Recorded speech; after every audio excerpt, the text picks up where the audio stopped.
영광의 하나님을 뵙는 복된 주일 예배 자리에 나오신 성도 여러분을 환영합니다. 오늘은 추수감사 주일 예배로 또 한 해 동안 하나님께서 베푸신 은혜와 사랑을 새롭게 자각하고 우리 하나님께 찬송과 영광을 돌리기를 원합니다.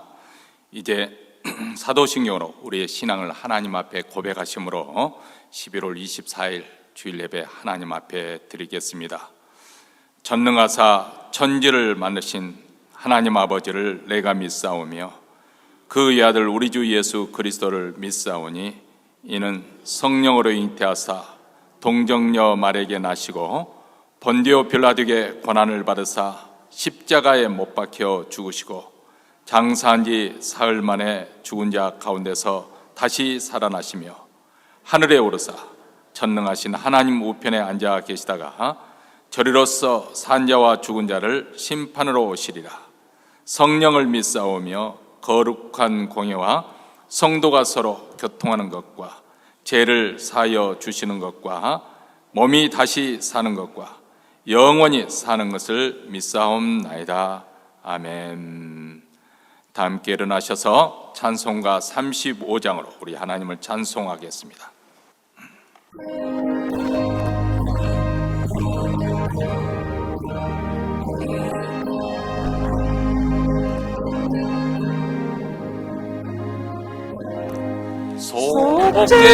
속죄하신 구세주를 내가 찬송하리라.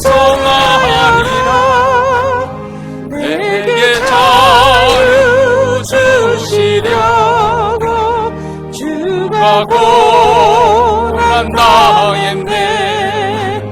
그 신사랑 찬양하리. 나의 죄 사하려고 십자가에 돌아가신 나의 주 찬양하리. 내가 구원받은 증거 기뻐 전하리라. 내 죄 모두 담당하신 주의 사랑 크셔라. 크신 사랑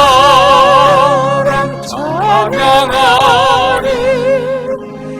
나의 죄 사하려고 십자가에 돌아가신 나의 주 찬양하리.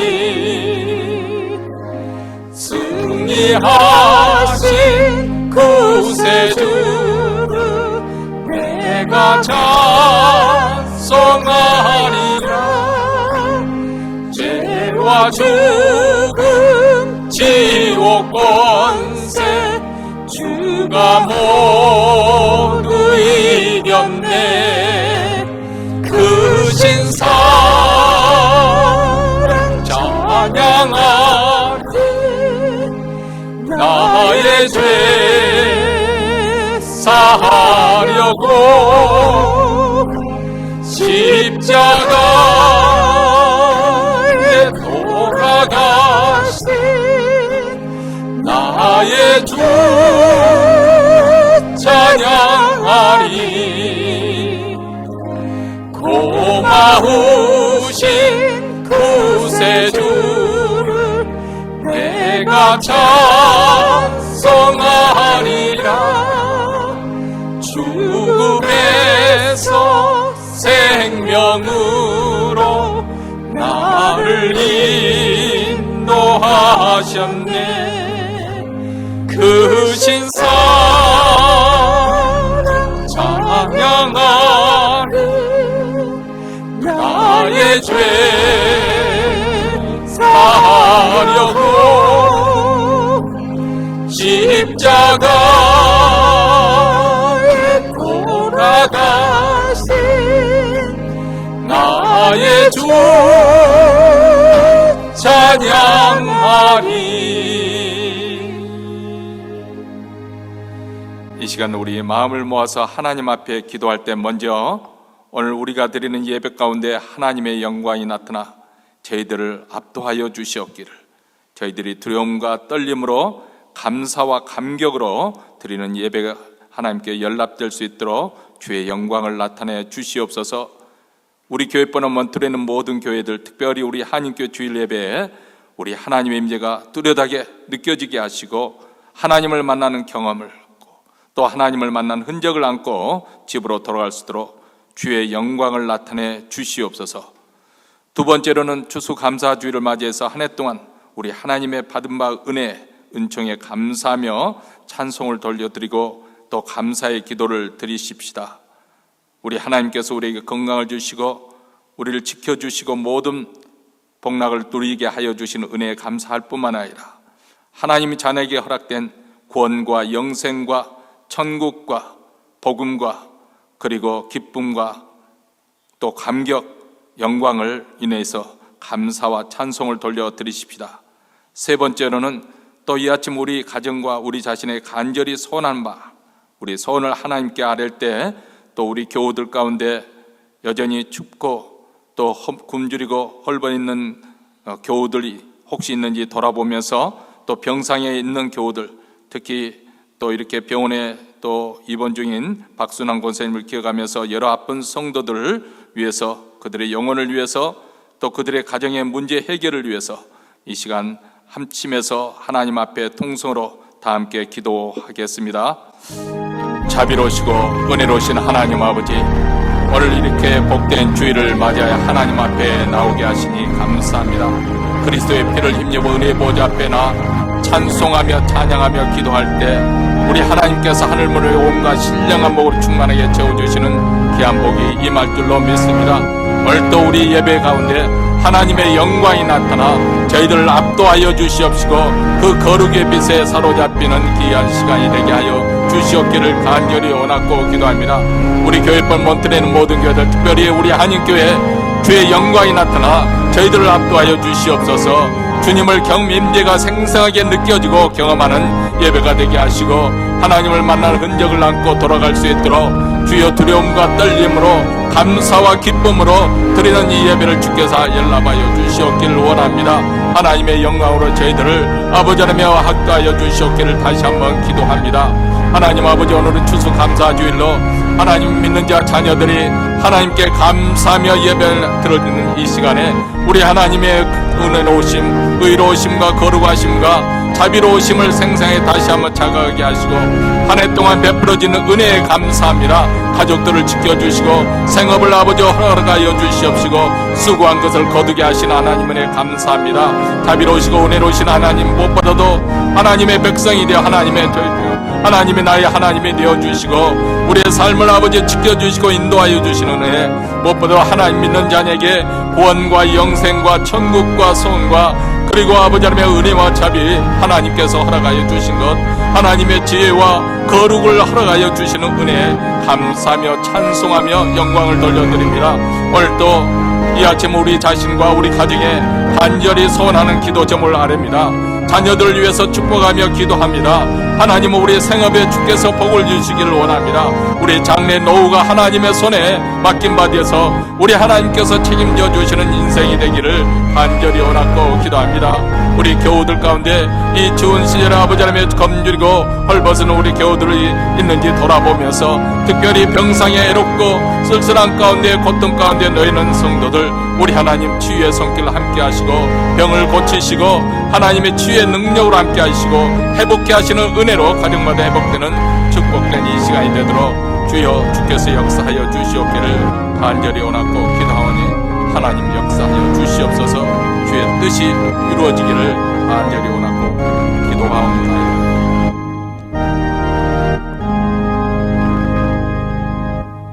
하늘에 계신 우리 아버지여, 이름이 거룩히 여김을 받으시오며 나라의 임하옵시며 뜻이 하늘에서 이룬 것 같이 땅에서도 이루어지이다. 오늘날 우리에게 일용할 양식을 주옵시고 우리가 우리에게 죄진 자를 사하여 준 것 같이 우리 죄를 사하여 주옵시고 우리를 시험에 들게 하지 마옵시고 다만 악에서 구하옵소서. 대개 나라와 권세의 영광이 아버지께 영원히 있사옵나이다. 아멘. 이제 오늘 주신 우리 하나님의 말씀 보겠습니다. 하나님 말씀은 빌립보서 4장 6절과 7절 말씀입니다. 우리 다 같이 함께 읽겠습니다. 아무것도 염려하지 말고 오직 모든 일에 기도와 간구로 너희 구할 것을 감사함으로 하나님께 아뢰라. 그리하면 모든 지각에 뛰어난 하나님의 평강이 그리스도 예수 안에서 너희 마음과 생각을 지키시리라. 아멘. 추수감사절은 한마디로 추수, 수확에 대한 감사에 표현하는 절기입니다. 한국으로 말하면 추석이나 해당된다고 그렇게 보아야 되겠죠. 농사 지은 것을 거둬들이면서 하나님께 감사하는 절기이죠. 그런데 도시에서 살아가는 저희들에게는 농사 지을 기회가 없기 때문에 추수할 것도 없고, 또 그래서 추수감사절이 별로 우리에게 마음에 와 닿지 않을 수가 있습니다. 근데 우리가 추수감사절을 지키는 것은 그 정신을 기르는 것이겠죠. 추수감사절의 정신은 무엇일까? 그것은 우리가 땀 흘리고 수고해서 농사를 지었지만은 그 수확한 수확물을 가지고 그것이 하나님께서 우리에게 주신 복이라고 사실을 인정하고 감사하는 것입니다. 농부들은 따뜻한 봄날에 씨를 뿌리고 그리고 여름 뜨거운 태양빛 아래서 김을 매면서 땀을 흘립니다. 그리고 가을 풍성한 추수가 이루어집니다. 그런데 물론 자신의 땀과 수고가 아울러져 있기는 하지만은, 거기에 녹아져 있기는 하지만 그것만으로 농사가 되는 것이 아니라는 사실을 농부 자신이 잘 알고 있습니다. 다시 말하면 씨를 뿌리지만은 자라게 하시는 분은 우리 하나님이시고, 그리고 적절한 비를 내리게 하시고 뜨거운 열한 태양빛 아래서 열매를 맺게 하시는 분이 우리 하나님이십니다. 농부는 이것을 잘 알고 있기 때문에 추수를 거둬들이면서 하나님께 감사드리는 것이죠. 근데 우리가 감사하는 이유가 단지 하나님께서 우리에게 복을 주시고 또 그것을 누리게 하신 것, 그것에 우리가 초점을 두게 된다면 우리의 감사는 온전한 것이 되지 못할 수가 있습니다. 그렇다면 많이 거둬들이면 우리가 많이 감사하는 것이고, 적게 거둬들이면 적게 감사할 수밖에 없는 상황이 되어버리는 것이죠. 그렇기 때문에 성경에 의하면 이스라엘의 감사 기준은 항상 애굽에 종살이 하던 그 이스라엘 백성들을 하나님께서 건져내어 가나안 땅에 인도하셨다는 하나님의 구원, 그리고 그로 인해서 그들이 하나님의 백성이 되었다는 이 사실을 기반으로 해서 감사 절기를 하나님께 드리는 것입니다. 바로 이스라엘 정체성이 감사의 가장 근본적인 그 근원이 되는 것이죠. 하나님께서 애굽에 재앙을 내리시고 이스라엘을 해방시켜 주셨습니다. 자유케 하여 주셨습니다. 그들로 하여금 홍해를 건너가게 하시고, 그리고 광야에서 생존하게 하시고, 그리고 마침내 하나님이 약속하신 가나안 땅에 들어가게 하셨습니다. 이 모든 것은 이스라엘 백성들이 수고해서 얻어지신 것이 아닙니다. 하나님께서 거저 주신 은혜이죠. 그리고 그 약속의 땅을 차지하게 하시고, 물론 약속의 땅을 차지하기 위해서 거기에 살고 있는 7 부족들과 전투도 해야 되는 것이지만은 성경에서는 거듭 말합니다. 하나님께서 너희에게 그것을 허락해 주셨다. 너희 민족의 수요가 많아서 그런 것도 아니고, 죄로워서 그런 것도 아니고, 남달리 양심적으로 살아서 착하게 살아서 그런 것이 아니라 하나님이 언약의 백성들인 너희들을 기쁘게 받으셔서 그 땅을 선물로 주신 것이다. 그래서 너희들이 수고하지 않고도 짓지 아니하고도 집을 얻고 가선을 얻고 풍족하게 살게 되었다. 이 모든 것을 너희들은 잊어서는 안 된다는 것을 계속해서 성경에서는 말씀하고 있습니다. 다시 말하면 그들이 이렇게 놀라운 복을 누리게 된 것은 세상 다른 사람들은 어떨지 몰라도 이스라엘 백성들만은 너무나도 분명하고 확실하게 그들이 하나님의 백성이 되었기 때문이다. 하나님께서 그들의 하나님이 되어주심으로 이 모든 것을 허락해 주셨다는 것입니다. 우리도 마찬가지입니다. 우리가 어둠의 권세에서 건짐을 받아서 하나님의 아들인 그리스도의 왕국으로, 하나님의 나라로 우리의 신분이, 우리의 영역이 옮겨졌습니다. 우리는 하나님의 백성이 된 것입니다. 하나님께서 하늘에 계신 우리의 아버지가 되어 주셔서 우리를 인도하시고 보호해 주십니다. 우리의 기도를 들으시며 하늘의 각양 좋은 은사를 내려 주십니다. 우리에게 구원과 영생과 거룩과 지혜를 주셨습니다. 그리고 이 땅에서도 필요한 것을 하나님께서 책임져 주십니다. 심지어는 악한 자가 손끝 하나 대지 못하도록 우리를 지켜 보호해 주실 것을 약속하십니다. 이 모든 것은 우리가 하나님의 자녀가 되었기 때문에 하나님의 자녀에게 허용된 복인 줄 믿습니다. 그러니까 우리가 하나님께 감사드리는 궁극적인 이유는 우리가 이 땅에서 얻은 재물로 인해서, 우리가 수고해서 거둬들인 그 재물로 인해서, 우리가 이 땅에서 누리고 있는 그것으로 인해서 우리가 감사드리는 것, 물론 그것도 당연히 우리가 감사해야 되겠지만은 하나님의 자녀 삼아 주신 것에 대해서 우리는 감사를 놓치지 말아야 할 것입니다. 하나님의 백성이 되었던 것, 여러분, 이것을 잘 보여주는 것이 바로 누가복음 15장의 탕자에 비해서 우리가 생각해 보면 쉽게 이해할 수 있지 않습니까?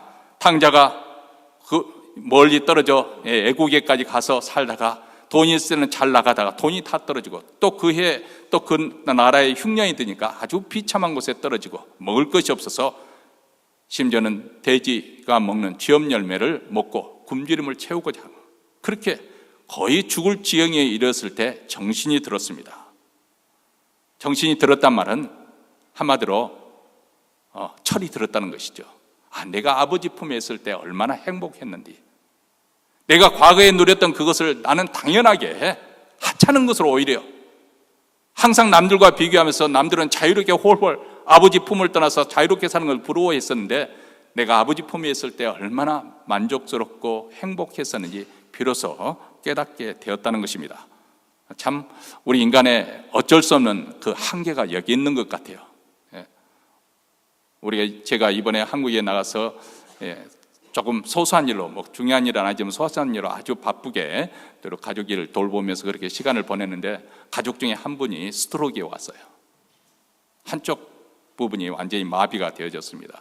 그래서 매일 병원에 가서 또 필요한 거 챙겨주고 그렇게 돌봐드리고 돌아왔는데, 혹이라도 그렇게 해서 그 인생에서 아직 예수를 믿지 않기 때문에 다 예수를 믿을 수 있는 그런 기회를 갖고자 그렇게 했었습니다.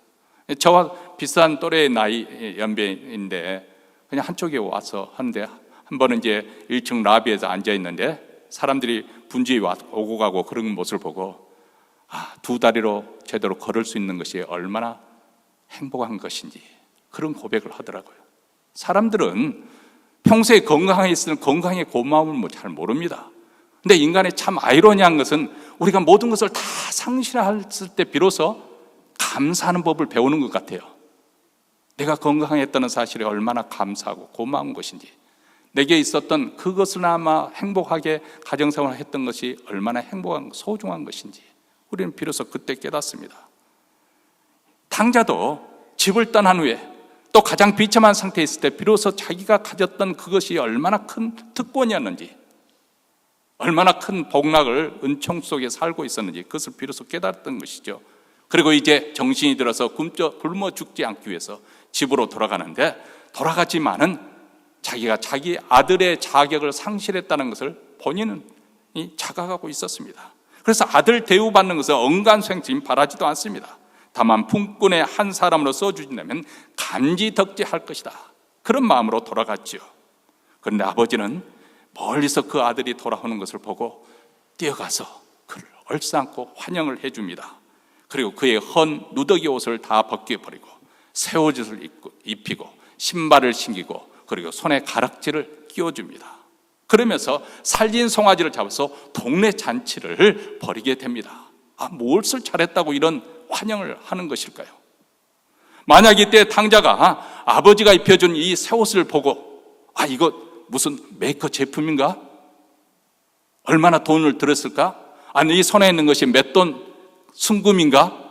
만약 이것을 보고 그것에 감동을 받았다고 생각하면 이 사람은 아직도 정말 굴죄불능의 탕자일 것입니다. 자격이 없는 자기 자신을 여전히 변함없이 아들로 환영해 주시는 아버지의 사랑, 여기에 감동이 되고 감격스러워해야 되는 것이 지극히 정상적이지 않겠습니까? 우리가 그렇습니다. 하나님께서 주신 복, 하나님께서 주신 재물, 물론 이것으로도 감사해야 될 것이지만은 그 모든 것을 허용해 주신 이유가 무엇입니까? 우리가 하나님의 자녀가 되었기 때문에 그렇습니다. 성경이 약속하는 바 그 많은 복락들이 우리에게 약속되어진 것은 우리가 하나님의 자녀가 되었기 때문에, 하나님이 우리 아버지가 되어주셨기 때문에 우리가 이런 복을 누리게 되는 줄 믿습니다. 과거에도 그렇고 현재에도 그렇고 미래에도 우리가 누리게 될 그 어떤 좋은 것이라도 다 빛들의 아버지이신 하나님께서 주신 것인데, 그 모든 것은 왜 우리에게 허용해 주시는가? 내가 하나님의 자녀가 되었기 때문에 주신 것입니다. 그 사실을 깨닫고 감사하는 것이 바로 믿음의 감사이고 또 진정한 추수감사절의 정신을 지키는 것이라고 생각이 되어집니다. 물론 하나님의 자녀인 우리가 믿음의 길을 달려가고자 할 때 우리도 수많은 고민거리와 걱정거리를 안고 살아가게 됩니다. 사실 우리 모든 사람이 그렇습니다만은 우리 믿는 자들도 경제적인 문제, 그런 압박을 느낄 수도 있는 것이고, 취직의 문제, 또 건강의 문제, 또 자녀의 문제, 그리고 또 교회에서 성도 간의 관계에서 얻어지는 그런 문제들이, 여기서부터 자유롭고 면제될 사람은 아무도 없습니다. 그래서 많은 문제 앞에서 우리도 근심하고 수심에 잠길 때도 있습니다. 그러나 일단 근심과 걱정이 휘말리게 되면 우리 마음의 평안도 빼앗기게 될 것이고, 기쁨도 사라지게 되고, 또 믿음의 경주를 계속 할 수가 없게 되는 것이죠. 자, 이럴 때 우리 하나님의 자녀들은 어떻게 해야 될까요? 오늘 본 말씀에 오면 사도 바울이 먼저 권면하고 있습니다. 아무것도 염려하지 말라. 아무것도 염려하지 말고 오직 모든 일에 기도와 간구로 너희 구할 것을 감사함으로 하나님께 아뢰라. 먼저 이 염려라는 단어, 히라버로는 메리나오라는 단어인데, 이 메리조, 나누다, 찢다라는 단어와 노우스라는 마음이라는 단어의 합성어입니다. 여러분, 우리는 하루 일상생활을 살아가면서 많은 일로 마음이 분주하고 또 나뉘어집니다. 이것을 잘 보여주는 것이 누가복음 10장 41절에 바로 예수님과 그 일행을 집으로 맞이한 마르다가 예수님을 잘 섬기기 위해서, 또 일행들이 많이 있기 때문에 그들을 음식 대접하기 위해서 아주 분주해졌습니다. 그 분주한 나머지 마음이 나뉘어졌다. 그래서 예수님께서 마르다에게 말하기를, 마르다야, 마르다야, 내가 많은 일로 염려하고 근심하나. 이 염려하고, 이 염려, 이 단어가 바로 오늘 본문에 나오는 메리암 나온 단어입니다. 다시 말하면 마음이 나뉘어졌다는 거예요. 마르다가 주님을 기쁘게 대접하려고 하다 보니까 너무 분주하니까 마음이 나눠졌다. 다시 말하면 주님께 집중하는 그 마음이 distract, 그냥 산란해졌다, 흐트러졌다는 것입니다. 염려가 생기고, 그리고 주님의 발치 아래서 말씀을 듣고 있는 자기 동생을 보고 화가 났다는 거예요. 불편한 마음이 생겼어요. 처음에는 주님을 바라보면서 일을 시작했는데 그만 일에 분주한 나머지, 일에 채인 나머지 주님을 바라보는 시단이 흐트러져 버리고 차단이 되고, 일 자체에 매달리게 되니까 그 마음의 염려, 여기에 염려가 탄생하게 된 것이죠. 우리가 염려를 그쳐야 되는 이유 가운데 하나는 염려한다고 해서 문제가 해결되지 않기 때문에, 너무나도 잘 알고 있는 그 당연한 사실 때문에 그렇습니다. 마태복음 6장 27절에 너희 중에 누가 염려함으로 키를 한 자나 더할 수 있겠느냐. 다시 말하면 염려한다 해서 일어나지 않아야 될 일이 일어나지 않는다거나 일어나야 할 일들이 일어난다, 그런 법은 없다는 거예요. 염려는 아무 힘이 없는 것입니다. 한마디로 환경을 변화시킬 수 있는 능력이 전혀 없습니다. 오히려 염려는 육체적으로 또 정신적으로 영적으로 타격을 주는 것이죠. 염려는 영적 질병과도 같습니다. 우리의 영적 생명력을 빼앗아가고, 그래서 세상 일로 염려하는 사람, 세상 일로 머리에 들어가 있는 것이 꽉 차 있는 사람은 복음을 들어도 귀에 들어오지 않습니다. 하나님의 말씀을 들어도 은혜를 받아야 되는데 마치 깨진 그릇과 같아가지고 거기에 담을 수가 없는 것이죠. 신앙생활을 해도 그런 사람들은 믿음이 자라지가 않습니다. 염려가 영적 모든 양분을 다 야금야금 갉아먹어 버리기 때문에 그렇습니다. 염려가 이렇게 무익하고 오히려 해롭기 때문에 염려하지 말라고 우리에게 권면하는 것이죠. 그렇다면 염려하지 말아야 되는데, 우리 인간이란 건 그렇지 않습니까? 뭐 하나를 제거한다 해서 그것으로 공백 상태로 남겨두는 것이 아니죠. 거기는 뭔가 채워야 되는데 그 염려 대신에 뭘 어떻게 해야 되는 것일까? 오늘 본 말씀으로 다시 돌아가 봅니다. 아무것도 염려하지 말고 다만 모든 일에 기도와 간구로 너희 구할 것을 감사함으로 하나님께 아뢰라. 여기 두 가지 대조적인 단어가 나오죠. 아무것도, 그리고 모든 일에, 영어로는 anything, 그리고 everything이라는 단어가 나옵니다. anything, 염려하지 말고 everything, 모든 것을 기도하고 간구하라. 다시 말하면 염려할 그것을 가지고 염려하지 말고 그 모든 것을 기도하라. 기도할 모든 일로 바꾸라는 것입니다. 내 염려와 근심이 생겼을 때 우리가 하나님 앞에 나아가 무릎을 꿇는 것입니다. 염려 대신 기도와 간구로 하나님께 아뢰는 것입니다. 기도하면서 하나님께 원망하고 불평하는 것이 아니라 감사함으로 하나님께 아뢰라고 우리에게 권면하고 있습니다. 왜 우리는 고난 속에서도 감사할 수 있는 것일까요? 사실 믿음이 없으면, 하나님을 믿지 않으면 감사할 수가 없는 것이죠. 로마서 8장 28절에 보면 하나님께서는 모든 일을 합력해서 선을 이룰 수 있는 하나님이시기 때문에 그렇습니다. 그 하나님을 믿기 때문에. 여기서 모든 일이라고 하는 것은 바로 우리에게 근심거리가 되는, 걱정거리가 되는, 우리에게 어떻게 보면 불행이 될 수 있고 어떻게 보면 또 수치가 될 수 있는 그 모든 것을 우리 하나님은 다 그것을 합해서 선을 창출해 내시는 그런 전능하신 분이기 때문에 염려하지 말고 감사함으로 하나님께 아뢰라는 것입니다. 데살로니가전서 5장 18절에 보면 쉬지 말고 기도하라, 범사에 감사하라, 이는 그리스도 예수 안에서 너희를 향하신 하나님의 뜻이니라. 우리 하나님의 자녀들은 어떤 삶을 살아야 되는가? 우리가 구원을 받았고 하나님의 지키심과 보호하심 속에서, 하나님의 공급하심 속에서, 그런 은총 속에 사는데, 그렇다면 우리는 어떤 모습으로 세상 사람들에게 살아야 되는 것인가? 하나님의 자녀다운 모습을 어떤 식으로 드러내는 것인가? 그것은 범사에 감사하는 모습으로. 이것이 바로 하나님의 뜻이라는 거예요. 우리를 향하신 하나님의 선하신 뜻이 있다는 것을 우리는 알고 있기 때문에, 그것을 믿기 때문에 우리는 시련 속에서도 고난 속에서도 감사할 수가 있다는 것입니다. 여러분, 우리의 기도의 대상이신 하나님은 어떤 분이신가? 다시 한번 스스로 상기시켜 보십시다.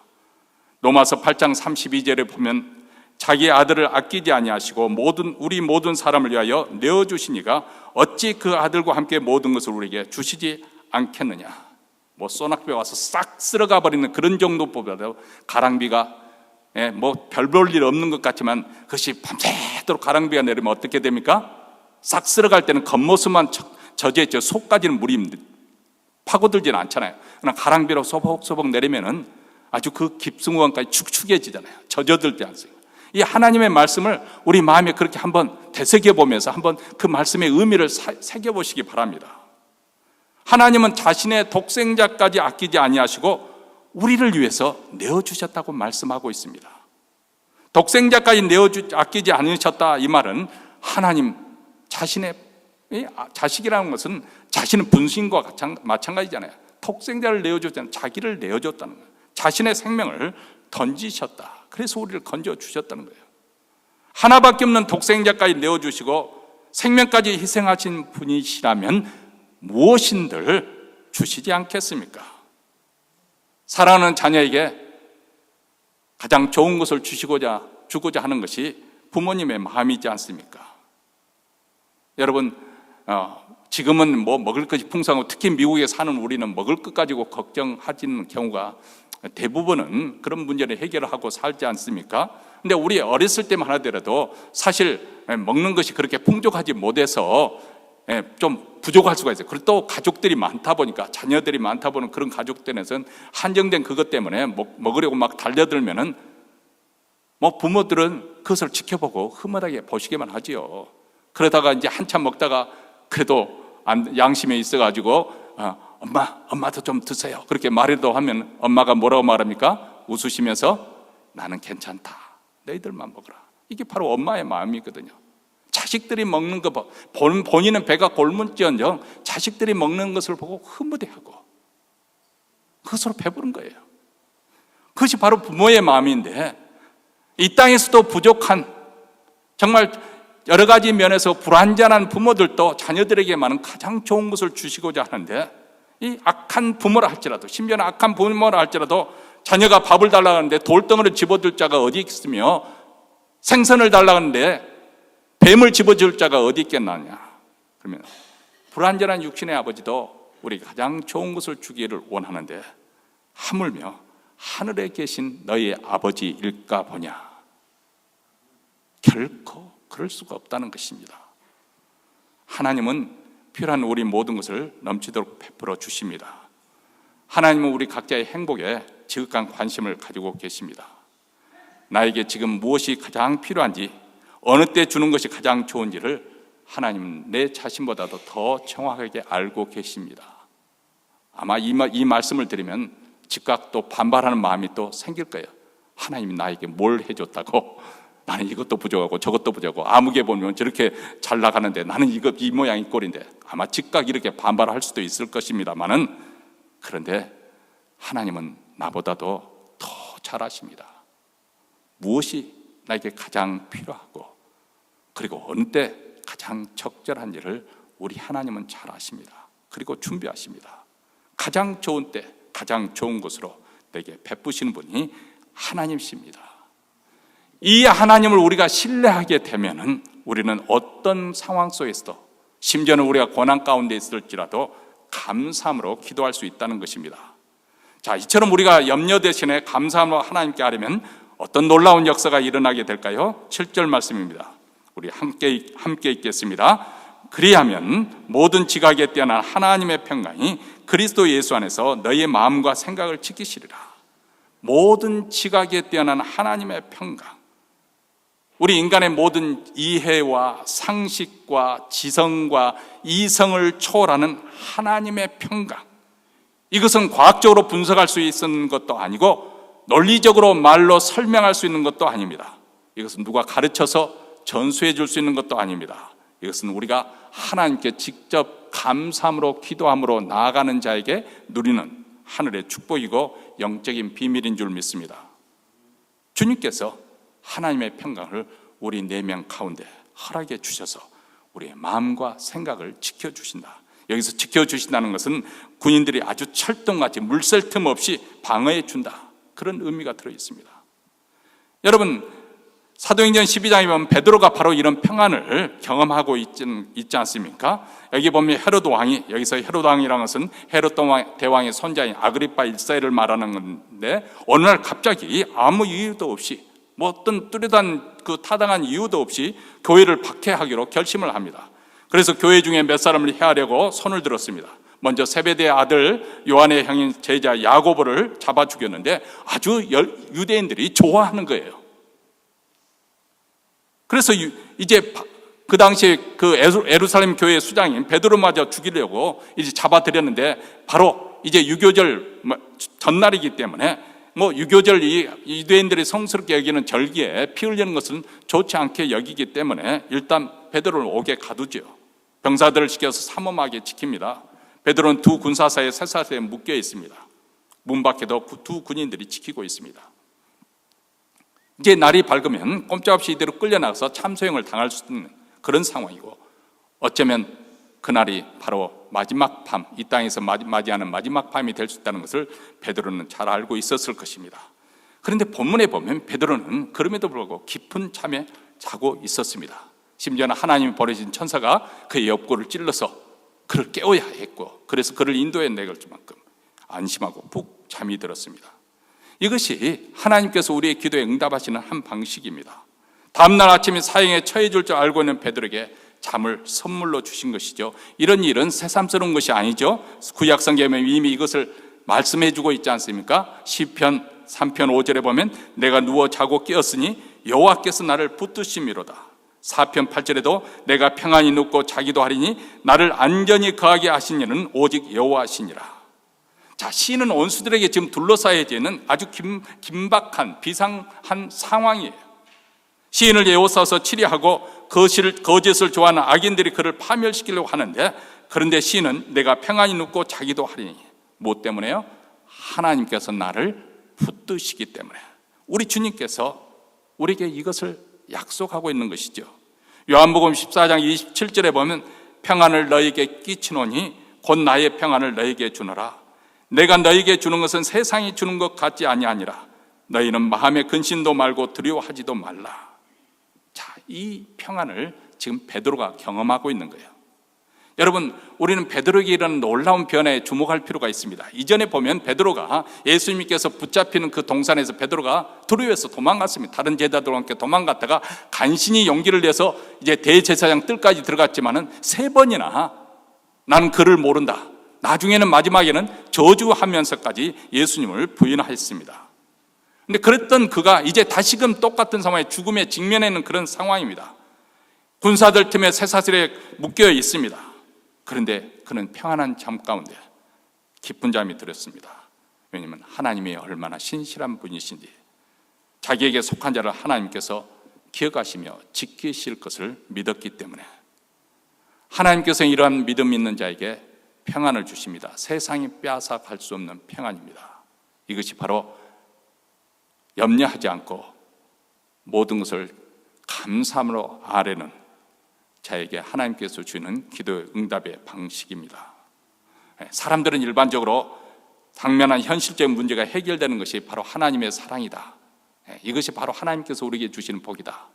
문제가 없으면 내가 하나님께 복을 받았다고 생각하는 것이고, 또 잘 일이 이루어지면 하나님께서 내게 넘치는 복을 주셨다. 근데 문제가 꼬이고 어렵고 힘들면은 하나님이 나를 사랑하신가 의심하고 그러는데, 그런 문제의 해결보다 더 중요한 것이 있는데 하나님이 주시는 평강, 실제적으로 우리가 경험할 수 있는 평강, 환경을 초월하고 여건과 조건에 제한을 받지 않는 그런 평강을 하나님께서 우리 믿는 자에게 약속하신다는 것입니다. 여러분, 사도행전 7장에 보면 스데반의 순교 장면에도 이것이 강력하게 나타나 있지 않습니까? 유대인들이 이를 갈면서 그를 죽이고자 달려드는데 스데반이 조금도 그 모습에 여동하지 않습니다. 냉정과 침착과 평온을 유지하는 모습을 보여주고 있죠. 이를 지켜보던 원수들이 오히려 스데반의 얼굴을 보고 놀랐다고 하지 않습니까? 그의 얼굴을 보니까 천사의 얼굴처럼 밝게 빛났다. 거기에는 두려움이나 어둠이나 근심의 빛이 없고 그 대신에 영광과 은혜와 평강과 기쁨에 충만한 얼굴이었기에, 그것이 바로 감사함으로 기도하는 하나님의 자녀들에게 약속된 영광이라고 믿습니다. 이것이 얼마나 멋있는 인생입니까? 하나님께서 이런 인생을 살도록 우리를 불러주신 거 아니겠습니까? 빌립보서 편지를 쓰고 있는 지금 현재 이 사도 바울도 로마 감옥서에 있어요. 그의 현실은 참 힘들고 고통스럽습니다. 춥고 배고프죠. 몸이 아프고 불편한 것도 한두 가지 아닙니다. 그러나 순간순간 기도함으로 하나님의 평강이 그의 내면을 지배하는 것을 그는 체험할 수가 있었기 때문에 그에게는 감옥에는 환경이 문제가 되지 않았습니다. 오히려 그는 자신의 매임으로 인해서 시대 안에 복음이 전파되는 것을 인하여 기뻐하고 또 기뻐한다고 그렇게 말하고 있습니다. 여러분, 한번 생각해 보시기 바랍니다. 그는 일찍이 로마에 오기를 그렇게 소원했었습니다. 그런데 번번이 길이 막혀서 오지 못했다고 그렇게 고백합니다. 그런데 하나님께서 참 이상한 방법으로 그를 로마로 전격적으로 호출하신 거예요. 그것은 바로 죄수의 신분으로, 묶인 신분으로 병사들의 호의를 받고, 그리고 와서 로마에 와서 로마의 감옥소에 갇혔는데, 이제 감시를 받으며 쇠사슬을 묶여서 감옥에 갇혔는데, 이런 모습으로 그가 로마에 올 것이라고는 전혀 생각도 못했습니다. 그런데 죄수의 신분으로 이렇게 오고 보니까 그가 미처 생각하지 못했던 복음 전파의 문이 활짝 열린 것을 깨달았습니다. 재판을 받을 때마다 가는 곳마다 왜 자기가 체포되었는지 그 이유를 변증을 해야 돼, 변호를 해야 되기 때문에 그는 변론할 때마다 내가 이런 핍박을 받게 된 원인, 그 이유는 바로 다메섹으로 가들 때 내가 보았던 주님의 영광을 보았기 때문에, 그 영광의 빛에 내가 이런 놀라운 변화를 겪게 됐고, 그 변화로 인해서 내가 지금 핍박을 받고 있다. 그래서 왕 앞에서, 귀족들 앞에서, 고관 대작들 앞에서 복음을 당당히 전파할 수 있었고, 심지어는 그를 지키는 병사들에게도 복음을 전했습니다. 비록 감옥 속에 매여 있었지만 그의 복음은 매이지 않았습니다. 더군다나 감옥 속에 있어서 시간이 있기 때문에 그는 편지를 썼습니다. 그래서 신약성경 사도 바울의 서신 가운데 중요한 것, 그래서 그 옥중 서신이라고 하는데, 에베소서 이런 모든 서신들이 바로 이 감옥 속에 쓰여져 있는 것입니다. 전승에 의할 것 같으면 시대에 갇혔던 사도 바울의 복음 전파에서 온 시대가 하나님 말씀을 듣게 되었고, 심지어는 이를 통해서 로마 황실에까지 복음이 전파되어 믿는 자들이 나오기까지 되었다. 여러분, 하나님이 하시는 일은 참으로 경이롭습니다. 생각해 보십시오. 사도 바울이 로마에 가서 복음을 전하고자 소원했었지만 그가 바라던 바를 뛰어넘어서 로마 감옥소 안과 황실에까지 복음을 전파할 수 있었고, 그래서 또 감옥소에서 서신서를 써서 기독교 지난 2000년 동안 복음을 증거할 수 있는 놀라운 기회를 얻게 된 것입니다. 이처럼 하나님은 우리의 상상과 우리의 이지를 뛰어넘는 파격으로 우리를 돌아보십니다. 그래서 빌립보서 4장 19절에도 나의 하나님이 그리스도 예수 안에서 영광 가운데 그 풍성한 대로 너희의 모든 쓸 것을 채우시리라. 그러므로 우리는 어떤 문제를 만나든지 염려하지 말고 항상 하나님께 감사함으로 아뢰야 하겠습니다. 이번에 한국 방문하면서 한국에서도 이제 트럼프 정부가 들어선 게 되면서 거기에 대해서 불확실하니까 염려들을 많이 하는 것은 그런 공기를 좀 느끼고 왔습니다. 미국에 사는 우리들도 알죠. 또 어떤 정책을 펼 것인지. 그래서 좋아하는 분들 계실 것이고, 또 그것에 또 불안해하는 분도 계실 거라고 생각이 되어집니다. 한 가지 분명한 것이 있습니다. 정치인들이 세상을 운영하는 것 같고 정치인들이 이끌고 가는 것 같지만은 그렇지 않습니다. 우리는 하나님을 신뢰하는 것이고 하나님을 믿는 백성들이고 하나님께서 우리 인생을 책임져 줄 것을 우리는 믿고 사는 사람들입니다. 우리 하나님은 하나님을 사랑하는 자, 그 뜻대로 부르심을 입은 자들에게는 모든 것이 합력하게 선을 이루실 수 있는 전능하신 하나님이십니다. 그리고 사랑의 하나님이십니다. 그분이 어느 정도까지 우리를 사랑하셨는가? 자기 아들을 아끼지 아니하시고 우리를 위해서 내어주신 하나님이라고 성경은 우리에게 기록하고 있습니다. 이런 하나님을 우리가 믿을 때 우리가 아무 염려하지 않고 감사함으로 우리는 기도할 수 있습니다. 우리의 필요를 넣고 감사함으로 하나님께 아뢰 수가 있습니다. 그리고 이런 자에게 우리 하나님께서 세상이 빼앗을 수 없는 평강을 주시는 줄 믿습니다. 오늘 이 아침에 이 놀라운 평강이 바로 여러분의 것이 되시기를 주의 이름으로 축원합니다. 기도하겠습니다.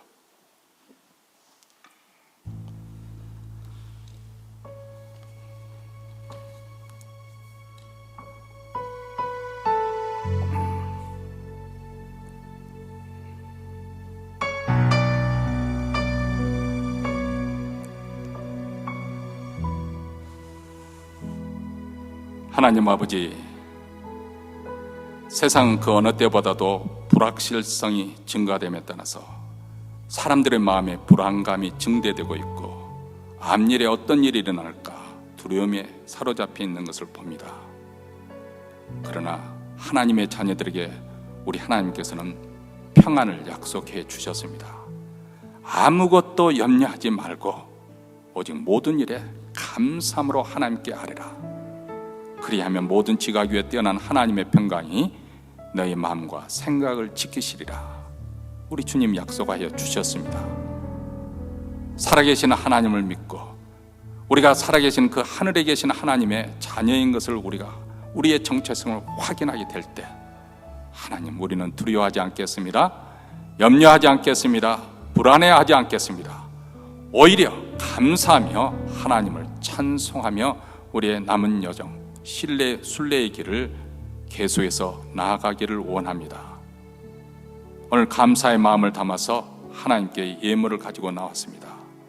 받아주시고 이 예물이 하나님의 나라 그 복음을 전파하는 데 사용되게 하여 주시고 교회를 흥왕케 하는 데 밑거름이 되게 하여 주셔서 복음의 역사가 계속해서 일어나게 하시고 또 그 복음이 땅끝까지 전파되며 우리 북한 동포 소망 없이 사는 그곳까지 복음이 전파되어 소망 있는 인생이 되게 하여 주시고 하루속히 복음으로 남북이 통일되는 역사도 일어나게 하옵소서.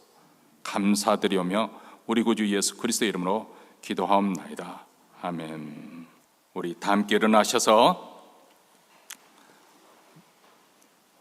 결단하는 마음으로 우리 찬양의 가사의 의미를 생각하면서 감사 찬양 에베네셀 하나님 부르시겠습니다.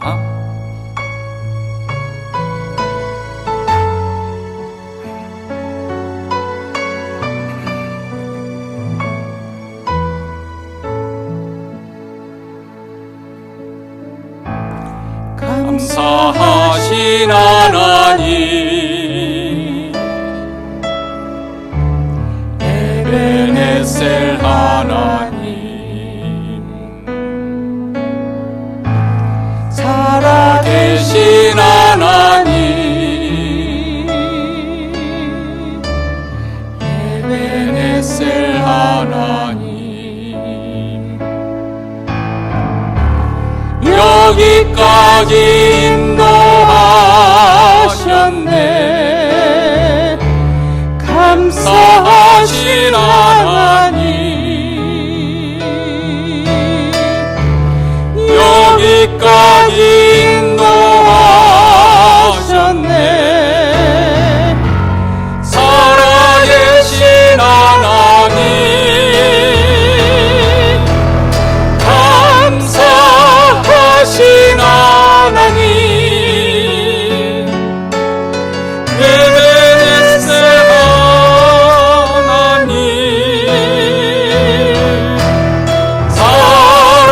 살아계신 하나님,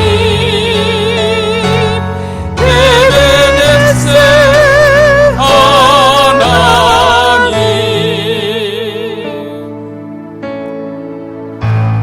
감사하신 하나님,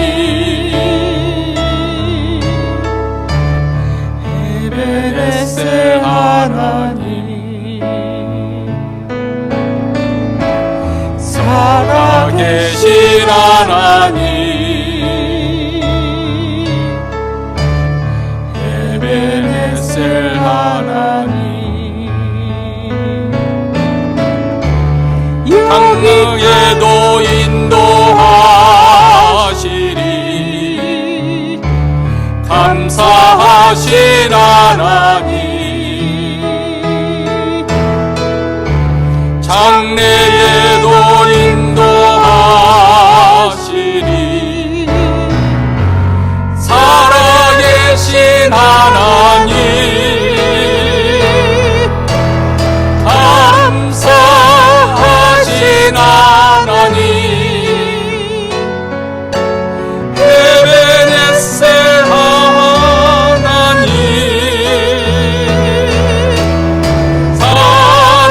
살아계신 하나님,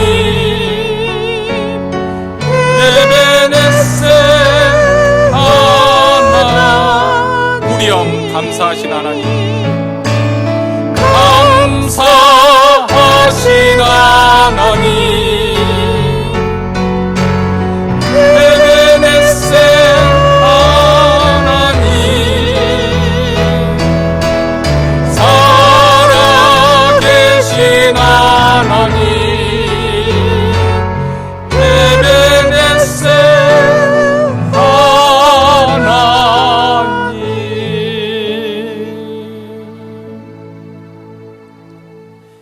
이제는 우리 구주 예수 그리스도의 은혜와 하나님 아버지의 무한하신 사랑과 성령의 교통하심이 에베네셀 하나님, 장래에도 인도하여 주실 줄 믿고 오히려 고난 중에서도 감사하며 찬송하는 삶을 살고자 다짐하며 이 자리를 떠나는 사랑하는 주의 복된 자녀들, 그 가정과 기업과 교회 위에 영원토록 함께 있을지어다.